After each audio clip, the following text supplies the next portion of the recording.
Okay, so as far as today's content would go, what has been the most difficult aspect that we've had to cover so far? And when you say that everything could fall underneath that umbrella, because this is all new, basically, and I think you would everyone could agree with that. When we say the new material, is it terms like this guy right here? When we're talking about the 4 carbon derivatives, because remember, what do we mean when we're talking about a derivative? What's the best explanation that you could give? In reference to the parent chain. Something that branches off. It could be as simple as what?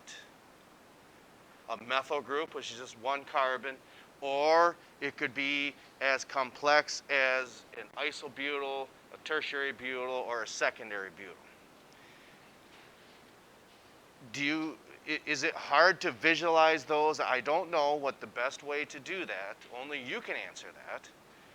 Okay? And that is when you chop it up into bits like what we did yesterday, where we said X marks the spot, and then we drew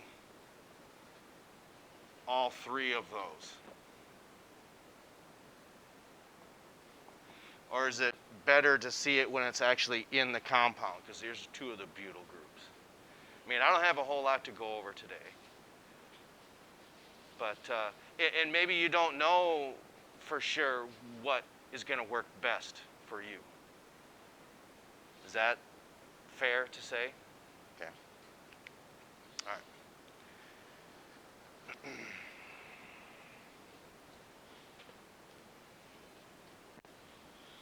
But one of the things, I want to leave a lot of space down here. Then we'll go over these, and then we'll be done for today. These are the first set of your organic reactions. Okay? So, for instance,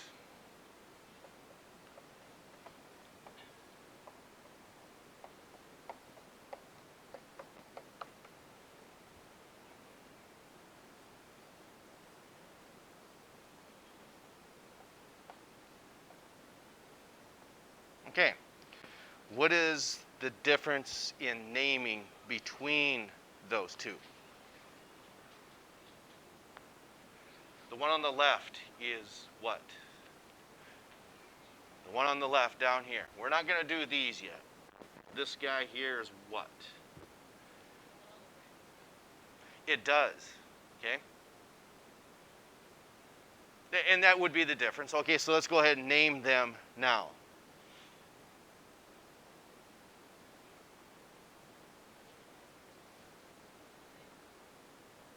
Are we sure?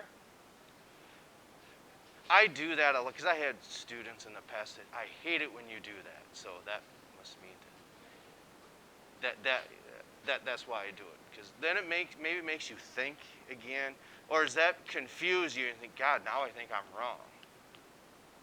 Okay, but yes, this is hexane. Okay, and then like you correctly pointed out, how is that different in naming than this one? That is cyclohexane. That's correct.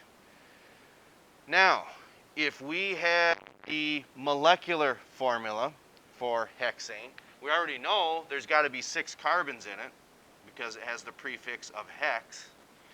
Okay? So if we have these 6 here, there's 1 above and below. That would give you 12. Then you have 1 on each end, which would give you a total of how many hydrogens then? Okay? Now, the difference between this molecular formula and this one, we already know, since it's cyclohexane, we know that there's 6 carbons. Okay? But how many hydrogens do you think you have in that cyclohexane? You're right. Why are you right, though? In order for this to form a ring structure, these 2 hydrogens had to disappear, and that became a carbon-to-carbon bond rather than a carbon-to-hydrogen. So therefore, remember, each intersection is a carbon atom, And 1 above and below would give you 6 times 2, and no surprise, 12. Okay? Pretty simple, we hope. Okay? We're not getting out on a branch that's going to crack anytime soon. At least I hope not. So now, what happens if we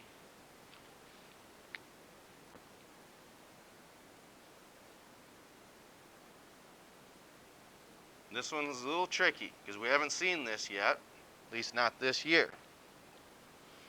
We put 2 different derivatives on there. Okay?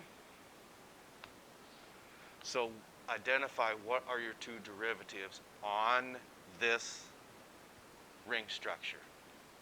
A methyl group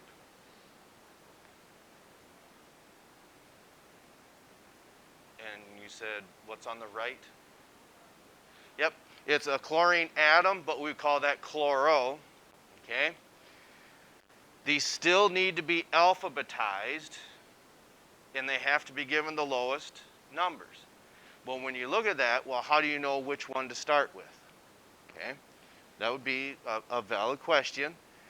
But since chloro would come before methyl, this one is where we would want to start. So therefore, this guy is number 1. Okay? So do we want to go clockwise or counterclockwise from number 1? It doesn't. Okay? If you want to go clockwise, you're going to get 4. If you want to go counterclockwise, you're going to get 4. Okay? If we're going clockwise, 2, 3, and 4. Counterclockwise, 2, 3, and 4. Okay? So now we want to name that. We've got 1-chloro. Okay? Dash what after that? 4 dash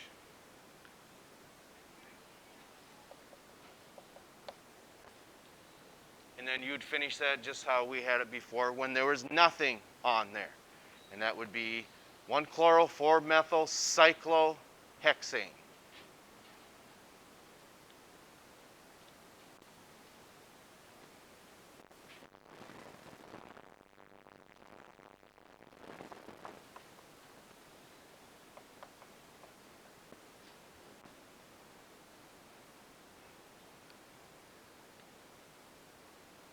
Okay.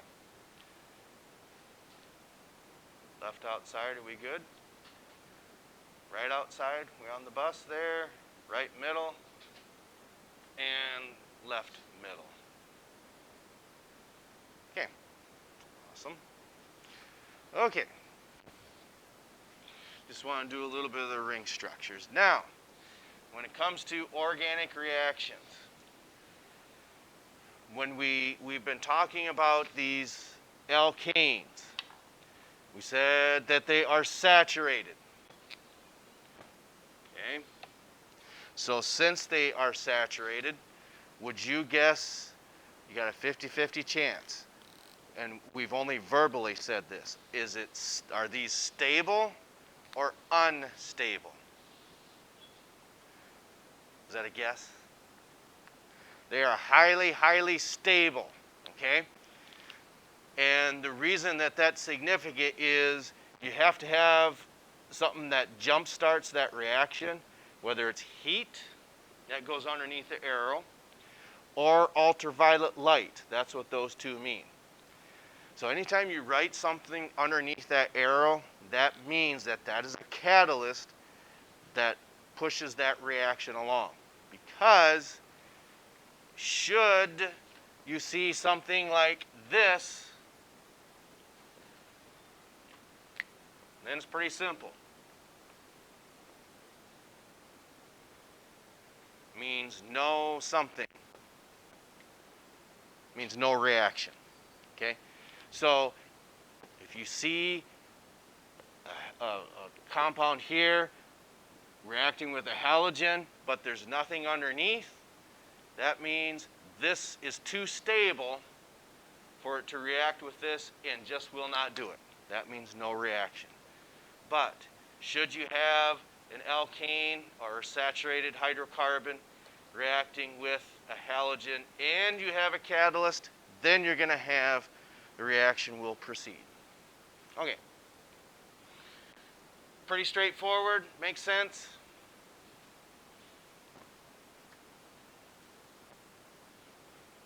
Okay, very good. Okay. So now, let's go ahead and work on this top one. Of course, this means it's an alkane and it's saturated. So how many carbons are in this parent chain?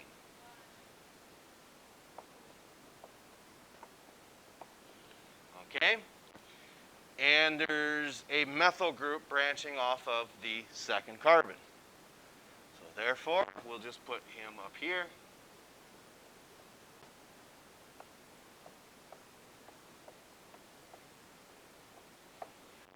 Okay. And we are reacting that with,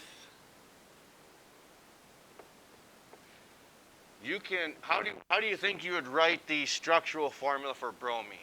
And I wouldn't expect you to know because you haven't seen it before. At least you kind of have in an indirect manner. You perhaps remember this.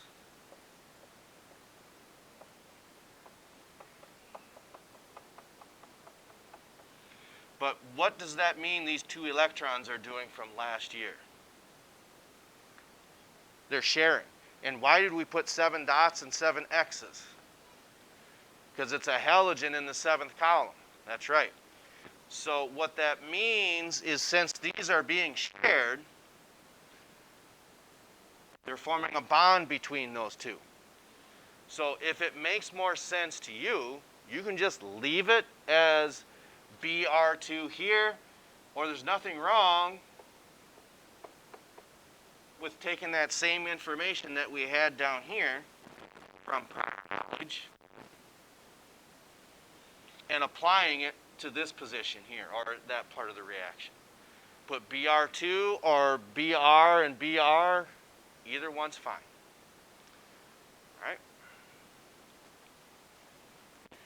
Because what happens here is this forms two products. That's what gets to be a little tricky when you're doing some of these organic reactions as opposed to inorganic reactions. There's pretty straightforward. If you had a combustion reaction, you're going to get carbon dioxide and water, okay? And it's just a little more simple to work with because you're not working with compounds like this that are organic in nature. Because I'm willing to bet you might say that this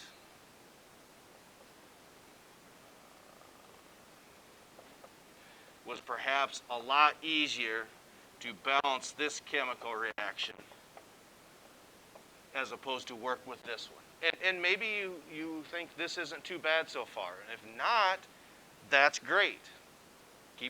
Keep thinking that, because that means, just like last night, you're approaching this with confidence, and that's what we want you to continue to do, whether it's on the volleyball court or with this, keep working with that same confidence. All right. So, oops. What happens then, this is where we kind of run out of room. Okay. We'll try to color code these, and maybe that will help. Oops, this had that heat underneath. I erased it. Okay, so we still have these 5 carbons. We still have that methyl group. The only thing that is going to change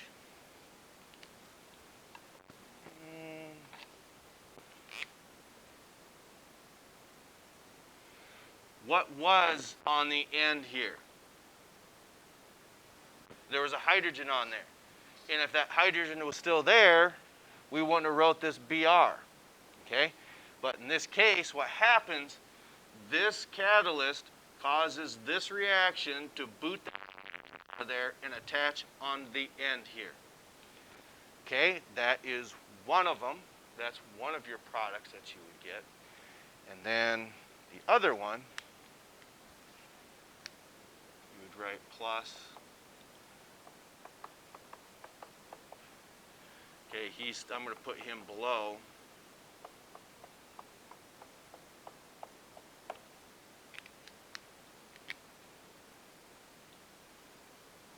There we go. There's your other product. And you really should account for both of them.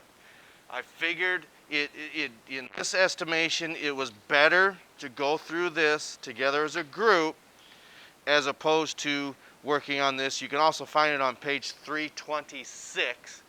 Not this exact reaction, okay, but something very, very similar. Okay.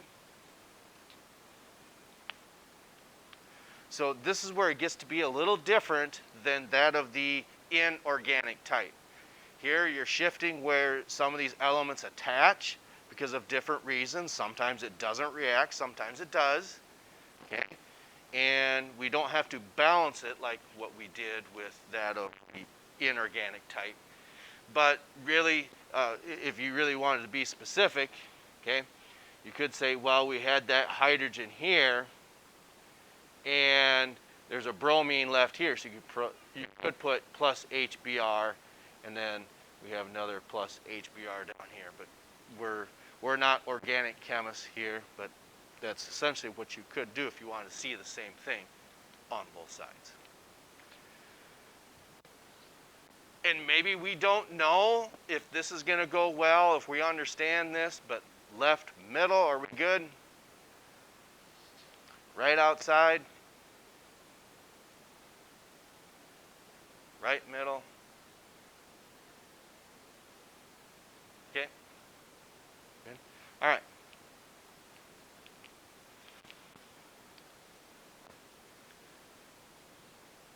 Okay.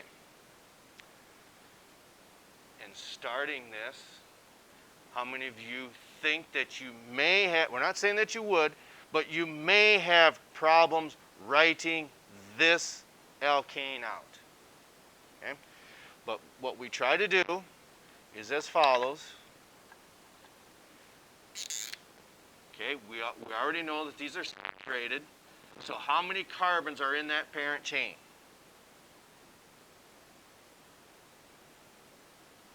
9. Okay?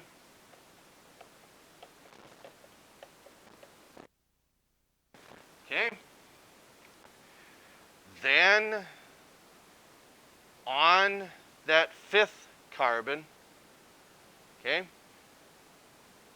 we haven't seen, we've talked about it, but what is a propyl group? How many carbons? It is, okay? So let's just keep it simple. 1, 2, 3, 4, 5. If you really want to keep it simple, you could just do this, C3H7. Or you can write 3 vertical carbons on here. Either way is fine. This is a molecular formula. The structural formula, you just keep writing down. Okay, it's safe to say these are all just hydrogens with the exception of here. I'm going to stretch him out a little bit just for convenience that we can actually see that.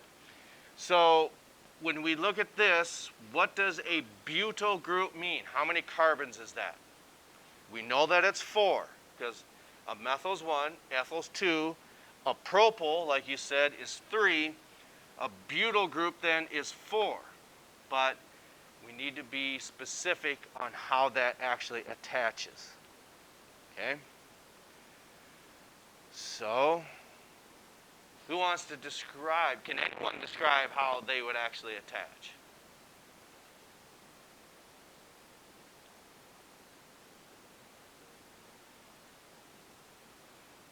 Are they all in a single row? They do what? That this way? sort of, if it was secondary butyl, then they could go like this. But no, in this case, okay, got a carbon here. There's 3. But remember, there's got to be a 4th one on there. You think it attaches on this one, or this one? You got a 30% chance, 33% chance.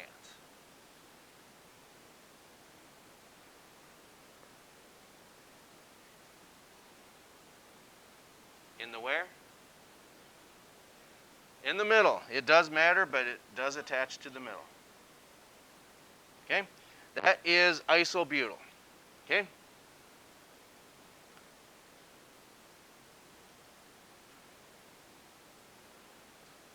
We're getting close to. We can pick up with this on Monday. Unless you think we need to keep going. Some people say we need to keep going.